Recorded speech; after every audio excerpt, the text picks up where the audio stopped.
دیکھو علم والوں کی شان کیا ہوتی ہے، اس آیت سے اندازہ لگانا عالم دین کی شان کیا ہوتی ہے۔ زور سے بولتے ہیں سبحان اللہ، ماشاءاللہ۔ تفسیر کبیر کے اندر لکھا ہے، آپ فرماتے ہیں کہ حضور اکرم صلی اللہ علیہ وسلم مسجد نبوی کے اندر بیٹھے ہوئے تھے اور عصر کا وقت تھا، اتنے میں جبریل امین تشریف لاتے ہیں اور عرض کرتے ہیں یا رسول اللہ، آپ کے یہ صحابی ہیں، ان کا جو ہے 1 ساعت کا وقت رہ گیا ہے، یعنی 1 گھنٹے کے بعد ان کا انتقال ہو جائے گا۔ آقا نے جب اپنے صحابی کو دیکھا، آقا کا چہرہ غمزدہ ہو گیا۔ حضرت جبریل کہہ کر چلے جاتے ہیں، چونکہ اللہ نے سندیشہ دیا تھا، اللہ نے پیغام دیا تھا۔ حضور نے ان صحابی کو بلایا اور بلانے کے بعد کہا، اے میرے صحابی، تمہارا 1 ساعت کا وقت رہ گیا ہے، 1 گھنٹے کے بعد تمہیں موت آ جائے گی۔ عصر کا وقت تھا۔ انہوں نے عرض کی یا رسول اللہ دلنی علی خیر عمل، یا رسول اللہ مجھے کوئی ایسا عمل بتا دیجئے جب میں اس عمل میں لگ جاؤں تو اللہ تعالیٰ اس عمل کی وجہ سے میری بلا حساب و کتاب مغفرت عطا فرما دے۔ سبحان اللہ۔ اب ذرا اندازہ لگانا، علم دین کی شان دیکھنا، قرآن عظیم کا اس مقام دیکھنا، قرآن عظیم کی شان دیکھنا۔ حضور نے فرمایا عصر کا وقت تھا اور مغرب کے وقت ان کا انتقال ہونے والا تھا۔ ہمارے تمہارے نبی نے ارشاد فرمایا کہ تم جو ہو علم دین سیکھنے میں مشغول ہو جاؤ۔ بولو سبحان اللہ۔ علم دین حاصل کرنے میں مشغول ہو جاؤ۔ اب ذرا اندازہ لگاؤ، علم دین سے بڑی اگر کوئی چیز ہوتی تو حضور اس کا حکم دیتے۔ آخر حضور نے نفلی نماز پڑھنے کا حکم کیوں نہیں دیا؟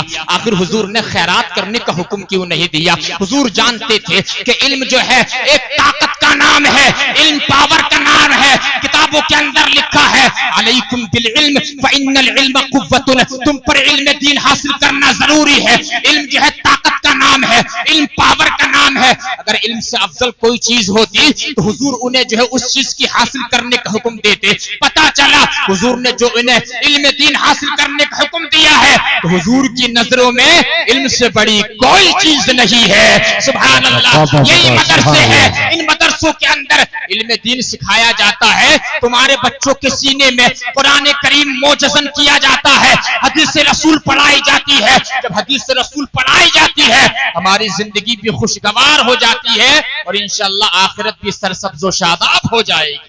بابا نعرہ تکبیر، نعرہ رسالت، مسلکی اعلی حضرت فیضانی اعلی حضرت مفتی محمد عاصم میاں صاحب قبلہ، نعرہ تکبیر۔ اتنا بڑا مقام ہے میرے بھائیوں۔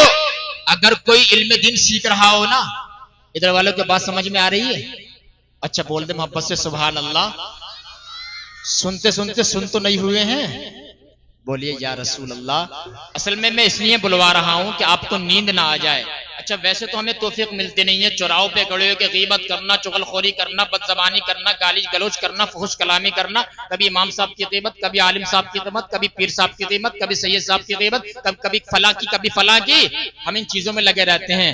اللہ کے بندو محفلوں میں آتے ہو تو ان محفلوں میں ہی بول دیا کرو، اسی میں توفیق مل جاتی ہے۔ من قال سبحان اللہ غرست لہ فی الجنہ، آقا نے فرمایا جو 1 مرتبہ سبحان اللہ کہتا ہے اللہ تعالیٰ اس کے صدقے میں جنت میں اس کے نام میں ایک کھجور کا درخت لگا دیتا ہے، کھجور کا پیڑ لگا دیتا ہے۔ کتنی بڑی فضیلت ہے۔ 1 کروڑ روپے دے کر جنت میں آپ پیڑ نہیں خرید سکتے ہو، لیکن اللہ کے ذکر سے جنت میں آپ پیڑ خرید سکتے ہو۔ سبحان اللہ۔ یہ ہے اللہ کے ذکر کی شان۔ تو میں بتانا چاہ رہا تھا علم دین کی شان کیا ہے۔ جو علم حاصل کرتا ہے نا، حضرت امام حسن بصری نے ارشاد فرمایا، علماء کرام کی دعائیں چاہوں گا۔ حضرت امام حسن بصری نے فرمایا جو انسان علم حاصل کرتا ہے، کیا حاصل کرتا ہے؟ علم دین۔ جب علم دین حاصل کرتا ہے نا میرے بھائیوں، جب اس کا انتقال ہو جاتا ہے تو کتابوں کے اندر لکھا، حدیث پاک میں آتا ہے کہ جب اس کا انتقال ہو جاتا ہے علم دین حاصل کرتے کرتے، عالم بنتے بنتے وہ مر گیا تو اس کا مقام عند اللہ کیا ہے؟ اس کا مقام، اس کا اسٹیٹس یہ ہے کل قیامت کے دن اس کے اور نبیوں کے درمیان صرف 1 درجے کا فرق ہوگا۔ بول دو سبحان اللہ۔ 1 درجے کا فرق ہوگا، صرف 1 درجے کا۔ بتاؤ کتنا بڑا مقام علماء کرام کا ہے، ان سے محبت کرنا چاہیے۔ اب آؤ ذرا میں نے حدیث پاک پیش کی، اذا مات الانسان انقطع عنه عمله، آقا نے فرمایا، ہمارے تمہارے نبی نے فرمایا جب انسان دنیا سے انتقال کر جاتا ہے، جب انسان دنیا سے مر جاتا ہے اس کا اعمال کا سلسلہ ختم ہو جاتا ہے. اب وہ نماز نہیں پڑھ سکتا، روزہ نہیں رکھ سکتا، زکات نہیں نکال سکتا، حج ادا نہیں کر سکتا، نفلی نماز نہیں پڑھ سکتا، اب وہ کچھ نہیں کر سکتا. لیکن آقا نے فرمایا اگر وہ 3 کام ایسے چھوڑ جائے دنیا میں، اس کا ثواب اس سے برابر قبر میں پہنچتا رہے گا. بولو سبحان اللہ. برابر قبر میں پہنچتا رہے گا. پہلا کون سا؟ ذرا توجہ کرنا. من صدقۃ جاریہ، صدقہ جاریہ ہے. صدقہ جاریہ کیا ہے؟ پیلک پور کے زندہ دل مسلمانوں، صدقہ جاریہ یہ ہے آپ نے مدرسہ بنوا دیا، آپ نے مسجد بنوا دی، یا کوئی مسافر خانہ بنوا دیا. اب جیسے گرمی آ رہی ہے، مدرسے میں آپ نے پنکھے کا انتظام کرا دیا، گرم پانی ٹھنڈے پانی کا آپ نے انتظام کرا دیا، مسجد میں اے سی لگوا دی. تو جب تک یہ دنیا میں مدرسے یا مسجد رہیں گے، لگوانے والے کو قبر میں برابر ثواب پہنچتا رہے گا. سبحان اللہ. یہ صدقہ جاریہ ہے. آگے بڑھو. او علم ينتفع به، یہ مرنے والا ایسا علم چھوڑ جائے کہ اس کے ذریعے سے لوگوں کو فائدہ پہنچ جائے. بولو سبحان اللہ. اس کے ذریعے سے لوگوں کو فائدہ پہنچے. اب کیسے پہنچے میرے بھائیو؟ اب جیسے یہ مدرسہ چلا رہے ہیں قاری نسیم صاحب قبلہ، اب کسی کو اگر آپ نے عالم بنا دیا، حافظ قرآن بنا دیا، اگر نماز کے مسئلے سکھا دیے، زکات کے احکام سکھا دیے، حج کے احکام کسی کو سکھا دیے، ارے کسی کو پانی پینے کا طریقہ آپ نے بتا دیا، اس کے علاوہ آپ نے کسی کو روزے کے مسئلے سکھا دیے ہیں، صدقے کے مسئلے سکھا دیے ہیں، کھانا کھانے کا طریقہ بتا دیا ہے، تو جب تک یہ علم کا سلسلہ آگے بڑھتا رہے گا، اللہ تعالی مرنے والے کو قبر میں برابر ثواب پہنچاتا رہے گا. یہ علم دین کی شان ہے، یہ علم دین کا مقام ہے. یہ ہے صدقہ جاریہ، یہ ہے علم نافع جس سے فائدہ پہنچتا رہتا ہے. بات سمجھ رہے ہیں؟ اب ذرا اندازہ لگاؤ. اس تناظر میں اگر ہم آیت من آیات اللہ و معجزت من معجزات رسول اللہ مؤید ملت طاہرہ مجدد اعظم اعلی حضرت کی اگر زندگی کو دیکھیں تو ان کی قبر پہ تو کروڑوں رحمت و انوار کی بارشیں نازل ہوتی ہوں گی. کیوں؟ وہ کیسے 1400 کتابیں لکھ کر جنہوں نے اسلام و سنیت کا اتنا بڑا کام کیا ہے، جنہوں نے جو ہے شخصیت پر بھی کام کیا ہے. ذرا اندازہ تو لگاؤ سعد اللہ افاضل کو بنا کر کس نے دیا ہے؟ جنہوں نے جامعہ نعیمیہ مراد آباد کے اندر قائم کیا ہے،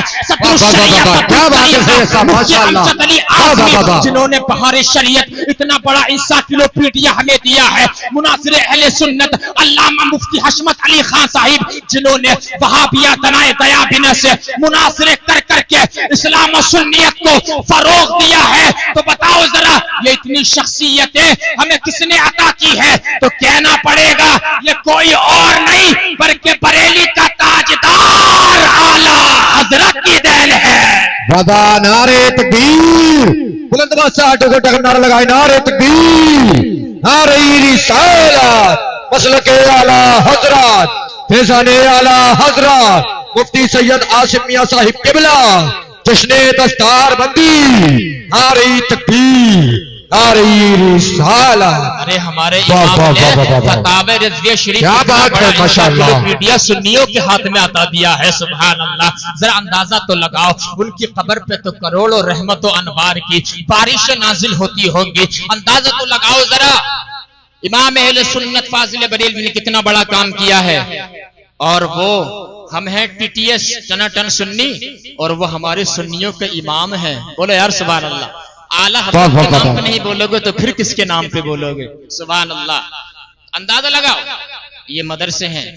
اب ان مدرسوں میں بھی جو بچہ داخل ہوتا ہے، بات سمجھ رہے ہیں، تو ان مدرسوں میں کہنا چاہوں گا بچوں کو داخل کراؤ. یہ سنیوں کے مدرسے ہیں، سنیوں کے. اپنے بچوں کو ان مدرسے میں داخل کراؤ گے تو تمہارا بچہ ٹناٹن سنی بنے گا.